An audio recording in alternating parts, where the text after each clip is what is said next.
Hello दोस्तों, आज हम सुनेंगे बहुत ही बढ़िया रोमांस से भरपूर रोमांटिक कहानी और प्यार हो गया।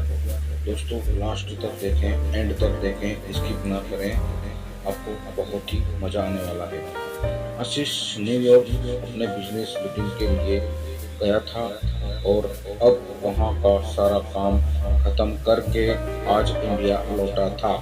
आशीष मुंबई एयरपोर्ट पर इंतजार कर रहा था अपने ड्राइवर का, क्योंकि उसके ड्राइवर ने बोला था कि वो एयरपोर्ट पर पिक करने के लिए आने वाला है। काफ़ी टाइम हो गया था लेकिन वो नहीं आया और ना ही उसका कॉल लग रहा था। कुछ देर बाद आशीष का फोन भी स्विच ऑफ हो गया क्योंकि मोबाइल चार्ज नहीं था।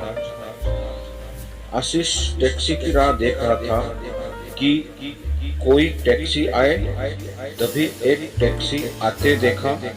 आशीष उसे हाथ दिखाकर रोका और जैसे ही बैठने गया तो एक लड़की दूसरी साइड से टैक्सी में बैठ गई। आशीष ने कहा कि ये टैक्सी को मैंने रोकी। तो वो बोली, तो क्या हुआ, बैठी तो मैं पहले ना, आप दूसरी टैक्सी ले लो। आशीष फिर उसे बोला कि आपको किस तरफ जाना है। उसने कहा, मैं कहीं भी जाऊं। ये सुनकर आशीष को बहुत ज़्यादा खराब लगा। दोस्तों, उसे गुस्सा भी आया। क्या करता, आपको उससे क्या मतलब, ऐसा उसने कहा। उसका ये शब्द सुन के आशीष को थोड़ा गुस्सा आने लगा। एक तो मैं कब से इंतजार कर रहा हूँ, ड्राइवर भी नहीं आया मेरा, और ये इधर मुझसे बहस कर रही है। दोस्तों, स्टोरी बहुत अच्छी है, एंड तक देखना और लाइक करना दोस्तों। फिर आशीष भी टैक्सी में बैठ गया और बोला, भैया चलो। वो लड़की ज़्यादा कुछ नहीं बोली और आगे चल के उसका घर आ गया तो वो आशीष से पहले ही उतर गई और आशीष आगे निकल गया। टैक्सी में फिर जब आशीष को प्यास लगी तो वो पानी पीने के लिए पीछे वाली सीट से पानी की बोतल लेने गया तो देखा उधर एक छोटा सा हैंड पर्स था जिसमें एक पैन कार्ड, आधार कार्ड और एक छोटी सी डायरी थी। वो पर्स उस लड़की का था। आशीष ने ड्राइवर को बोला कि ये देखो, ये उस लड़की का पर्स इधर छूट गया है, तुम इसे पुलिस स्टेशन में जाके जमा करा देना। फिर वो ड्राइवर बोलने लगा कि अरे साहब, मैं नहीं पढ़ना चाहता ये पुलिस के चक्कर में। वो 10 सवाल पूछते हैं, बार बार पुलिस स्टेशन बुलाते हैं। मैं ठहरा एक ड्राइवर, दिन भर गाड़ी चला के कुछ पैसे कमाता हूँ। साहब, ये काम आप ही कर दो तो अच्छा रहेगा, आप पुलिस स्टेशन जाके जमा कर देना। फिर आशीष ने सोचा, ठीक है, मैं एक जिम्मेदार नागरिक होने के नाते ये तो कर ही सकता हूँ। और फिर आशीष का घर आ गया। आशीष ड्राइवर को उसका भाड़ा देकर उतर गया। दोस्तों, स्टोरी को लाइक करें। आशीष के घर में आशीष के अलावा उसके मम्मी पापा रहते थे। आशीष उनसे मिला, उनका हालचाल पूछा और पूछा कि ड्राइवर आया क्यों नहीं एयरपोर्ट पर मुझे लेने को। तो माँ ने बताया कि रास्ते में गाड़ी खराब हो गई तो उसने तुम्हें कॉल किया लेकिन तुम्हारा फोन ऑफ था, तो उसने घर पर कॉल किया, बताया कि वो गाड़ी ठीक करवाने के लिए जा रहा है। आशीष ने कहा ठीक है और वो अपने कमरे में चला गया आराम करने। जब आशीष शाम को सो कर उठा तो वो अपना कमरा ठीक करने में जुट गया जो कि बहुत बिखरा हुआ था। तभी आशीष को उस लड़की का पर्स दिखा जो उसे गाड़ी में मिला था। आशीष ने उसे खोला तो उसमें डायरी थी। उसे निकाल के देखा, उसमें कुछ फोन नंबर्स थे। यहाँ से शुरू होती है दोस्तों लव स्टोरी। ध्यान से सुनिएगा, लास्ट तक देखिएगा। साक्षी ने उस नंबर पर कॉल किया और उससे बोला कि मुझे एक पर्स मिला है गाड़ी में जिसमें ये डायरी है, उसमें तुम्हारा नाम है और एक पैन कार्ड और एक आधार कार्ड भी है। उसने पूछा कि आधार कार्ड पर नाम क्या है। आशीष ने आधार कार्ड पर देखा और बोला, सोनल। तो सामने से वो लड़की बोली, हाँ, ये मेरी दोस्त का पर्स है। वो मुझे बोली थी कि उसका पर्स कहीं खो गया है। मैं उसे बता देती हूँ और आपका नंबर भी दे देती हूँ, वो आपको कॉल कर लेगी। आशीष ने कहा, ठीक है। थोड़ी देर बाद एक नंबर से कॉल आता है। फोन उठाते ही सामने से एक लड़की बोलती है, मेरा पर्स आपके पास है। आशीष ने कहा, आप कौन? तो वो बोली, वही जिसका पर्स आपके पास है, जिसमें मेरा कुछ बहुत जरूरी सामान है। आशीष ने कहा, हाँ मेरे पास है, तुम उसे टैक्सी में भूल गई थी। वो बोली, हाँ, कल आप मुझे डेली कैफे में मिलकर उसे लौटा सकते हैं। मैंने कहा, हाँ। वो थैंक यू बोलकर कॉल रख देती है। कहानी को लाइक करें दोस्तों, लास्ट तक देखें, बहुत मजा आने वाला है, बहुत रोमांस है।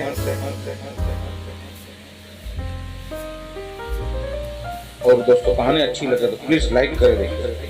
के लिए आशीष सही टाइम पर पहुंचा था, लेकिन सोनल लेट थी। आशीष रुका था उसके लिए। कुछ देर बाद वो आई। आज वो बिल्कुल अलग ही लग रही थी। कल से उसके लंबे घने बाल थे जो खुले हुए थे। उसने सफेद और नीले रंग का सलवार कुर्ता पहना था। कानों में सुंदर से झुमके भी थे। आशीष बस उसे देखता ही रह गया और धीरे धीरे आशीष की तरफ चली जा रही थी।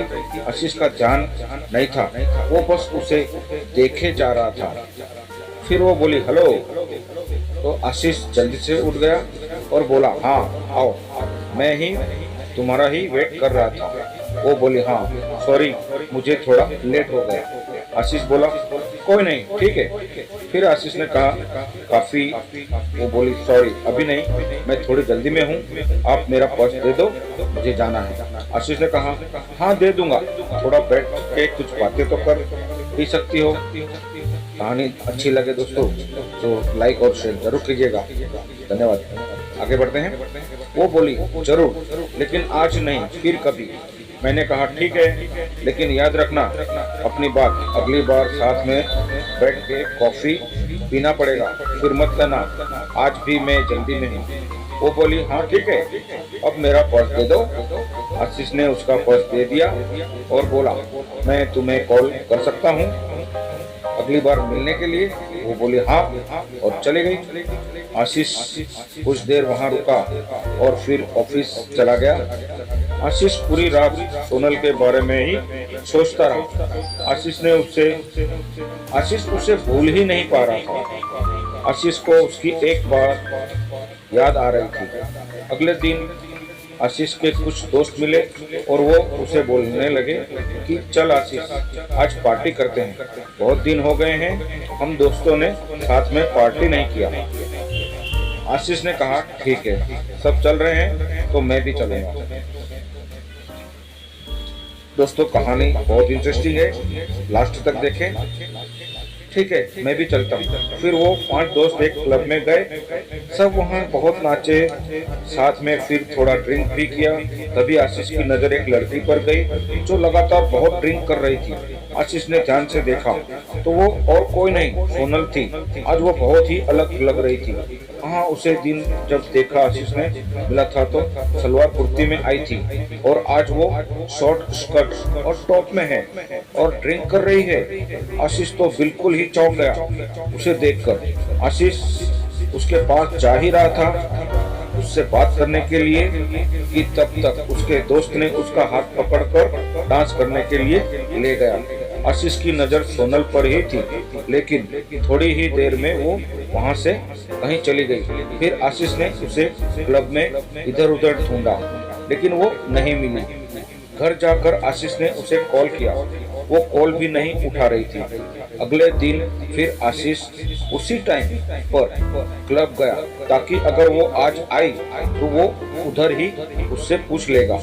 आशीष अंदर जाकर वेट कर रहा था, लेकिन वो नहीं आई। आज फिर आशीष ने उसे कॉल किया। इस बार उसने कॉल उठा लिया। कॉल उठाते ही आशीष ने उससे पूछा, कहाँ हो तुम? वो बोली, क्यों, क्या हुआ?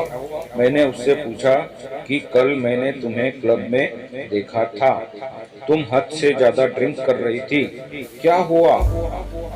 क्या हुआ है तुम्हें? कोई किसी बात का टेंशन है क्या? वो बोली, नहीं, और कॉल कट कर दिया। आशीष ने फिर उसे कॉल लगाया, उसने कॉल नहीं उठाया। आशीष वहां से घर चला गया और घर आकर उसने सोनल को मैसेज किया कि अगर तुम्हें कोई किसी बात का टेंशन है तो मुझे बता सकती हो। उसका कोई रिप्लाई नहीं आया। 2-3 दिन हो चुके थे, अभी तक सोनल ने कुछ नहीं कहा था। आशीष ने फिर सोनल को कॉल किया। उसने कॉल उठाया। आशीष ने बड़े आराम से बोला कि तुमने कुछ रिप्लाई नहीं दिया मेरे मैसेज का। वो चुप ही थी। आशीष ने फिर बोला, ऐसे चुप नहीं रहो, कुछ बोलो, कुछ परेशानी हो तो बताओ, मैं तुम्हारी मदद कर सकता हूँ। फिर आशीष ने कहा, अच्छा चलो कल उसी कैफे में मिलो, तुम्हारा कॉफी बाकी है एक मुझ पे। वो हाँ ठीक है बोलकर कॉल रख दी। आशीष बड़ी बेचैनी से कल का इंतजार कर रहा था, क्योंकि आशीष को सोनल से प्यार हो गया था। अगले दिन वो सुबह सुबह उठा, अच्छे से तैयार होकर सोनल से मिलने के लिए निकला। आज आशीष खुद टाइम से पहले आकर इंतजार कर रहा था। थोड़ी ही देर में सोनल आई। वो बहुत सुंदर दिख रही थी। आज उसने जींस टॉप पहना था और बाल वैसे ही खुले थे। वो जैसे जैसे आगे आ रही थी, उसके बाल उसकी आंखों की तरफ आ रहे थे। वो उन्हें ठीक करती हुई आ रही थी। वो आके आशीष के सामने वाली कुर्सी पर बैठ गई। वो शांत थी। आशीष ने पूछा, कॉफी? वो हल्की सी मुस्कुराहट के साथ बोली, हाँ। आशीष ने वेटर को कॉफी के लिए बोला और सोनल से बोला, चलो अब बताओ क्या बात है जिससे तुम परेशान हो। पहले तो वो कुछ नहीं बोल रही थी। फिर आशीष ने कहा, बोलो कुछ। वो बोली कि मैं मुंबई में अकेले रहती हूँ, यहाँ मैं अपना कैरियर बनाने के लिए आई हूँ। ये बोलते बोलते वो चुप हो गई। मैंने कहा, आगे बोलो, इसमें क्या हुआ? ये तो अच्छी बात है, तुम अपने कैरियर पे इतना ध्यान जो दे रही हो। फिर वो बोली, लेकिन अब नहीं हो पा रहा है, मेरा काम में बिल्कुल ध्यान नहीं रहता। मुझे अपने बॉस से बहुत बार अब डांट सुननी पड़ती है और उसने तो ये तक कह दिया है कि अगर ऐसा ही चलता रहा तो वो मुझे नौकरी से निकाल देगा। 2 महीने हो गए हैं मेरे इस बर्ताव से, मुझे रोज डांट सुननी पड़ती है। मैंने उससे पूछा, ऐसा क्यों हो गया है कि तुम इतनी परेशान रह रही हो? वो चुप हो गई। फिर थोड़ी देर बाद बोली, मुझे कैंसर हो गया है। ये सुनकर आशीष घबरा गया। आगे वो बोलती रही, 2 महीने पहले मैंने चेकअप करवाया था तो डॉक्टर ने बोला कि मुझे कैंसर हो गया है, अभी 2nd स्टेज पर है। ये सुनकर मैं तब से परेशान रहती हूँ कि कैसे मैं सब कर पाऊंगी। मेरा इस दुनिया में कोई नहीं है, बचपन से ही मैं अनाथ हूँ, बस कुछ ऑफिस के दोस्त हैं। मैं ये बात अपने ऑफिस में भी नहीं बता सकती कि अगर बॉस को पता चल गया तो वो मुझे नौकरी से निकालना दे। 3 महीने पहले ही मेरा प्रमोशन हुआ है, मुझे हेड ऑफ द डिपार्टमेंट बनाया है और ये सब हो गया। मैं अब क्या करूं? कुछ समझ नहीं आ रहा। ये सब सुनकर आशीष ने धीरे से उसका हाथ अपने हाथ में लिया और बोला, तुम अकेले नहीं हो, मैं तुम्हारे साथ हूँ। वो चुपचाप आशीष की ओर देखने लगी। आशीष ने कहा, हाँ तुम सही सुन रही हो, मैं तो उसी दिन से तुम्हें पसंद करने लगा था जिस दिन तुम अपना पर्स लेने के लिए मुझसे मिलने आई थी। ये सुनकर उसने अपना हाथ पीछे कर लिया। आशीष ने पूछा, क्या हुआ, हाथ क्यों हटा लिया तुमने? वो बोली, नहीं ये सब ठीक नहीं है, मेरी जिंदगी का ही भरोसा नहीं है और मैं तुम्हें मेरे वजह से कोई परेशानी नहीं दे सकती। आशीष ने उसे प्यार से समझाया कि नहीं, तुम मुझे कोई परेशानी नहीं दे रही हो, मैं तुम्हारा ध्यान रखना चाहता हूँ, तुम्हें अपनी जिंदगी का हिस्सा बनाना चाहता हूँ। मैं हमेशा तुम्हारे साथ रहूँगा, कभी तुम्हें अकेला नहीं छोड़ूंगा। वो बोली, नहीं तुम समझो, कल को पता नहीं मैं रहूँ या ना रहूँ, तुम खुद को किसी की परेशानी में डाल रहे हो। आशीष ने उसे बहुत समझाया लेकिन वो नहीं मानी और चली गई। आशीष उसके पीछे गया, उसका हाथ पकड़ के रोका और उससे कहा, तुम्हें कभी भी किसी की जरूरत हो तो मैं हमेशा तुम्हारे साथ रहूंगा। और फिर सोनल चली गई। आशीष उसे रोज उसका हालचाल पूछता था।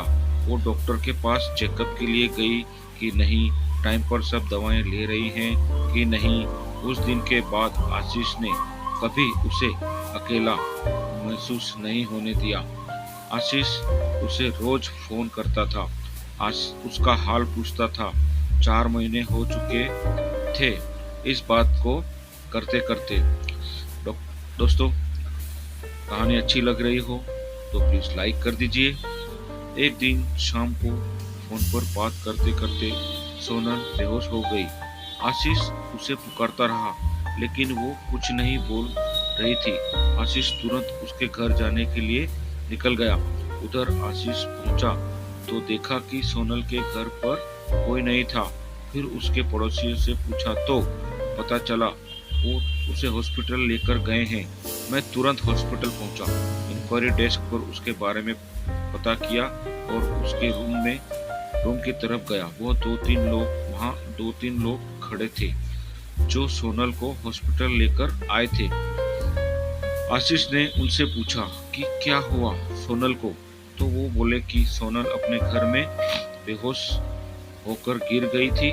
वो तो उसके घर का दरवाजा थोड़ा खुला था तो एक बच्चे का बॉल खेलते खेलते उसके घर में चला गया तो हमने जाकर देखा ये बेहोश पड़ी थी। सोनल अकेले रहती है, यह तो हम उससे हॉस्पिटल लेकर आए। तभी आईसीयू से एक डॉक्टर बाहर आए और बोले सोनल की हालत खराब है, हमें उसका ऑपरेशन करना पड़ेगा। आशीष ने पूछा, ऑपरेशन के बाद सोनल बिल्कुल ठीक हो जाएगी ना? डॉक्टर ने कहा, अभी कुछ नहीं बोल सकते। आशीष ने कहा, डॉक्टर आप ऑपरेशन की तैयारी कर लीजिए और पैसों की कोई फिक्र ना करें। ये सुनकर डॉक्टर चले गए। पूरे 5 घंटे बाद ऑपरेशन रूम से डॉक्टर बाहर आए। आशीष जल्दी से डॉक्टर के पास गया और पूछा, सोनल कैसी है? डॉक्टर ने कहा, ऑपरेशन सक्सेसफुल हुआ है, घबराने की बात नहीं है। आशीष की जान में जान आई। उसने पूछा, क्या मैं सोनल से मिल सकता हूँ? डॉक्टर ने कहा, अभी नहीं, कुछ देर बाद।